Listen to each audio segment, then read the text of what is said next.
How to recharge Prime Video for 1 month. Hey everyone, welcome back to our channel.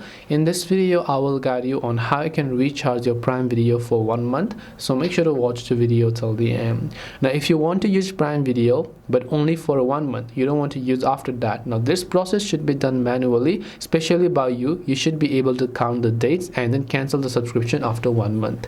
So you can just go to primevideo.com, and if you haven't logged in already, you can tap the sign in option, or you can tap and start your free 30-day trial. Now by default, if you haven't subscribed before, you already have 30-day free trial which you can use, and then only after that they will start charging you. So if that is what you want, you can just tap the start your free trial option here.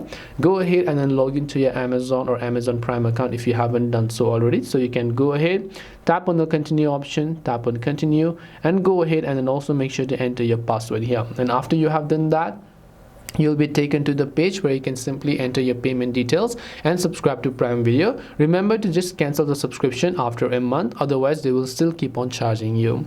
So this way you can only recharge Prime Video for 1 month. Hope this video was helpful. If you have got any questions, feel free to leave them down. Thank you for watching and see you in the next video.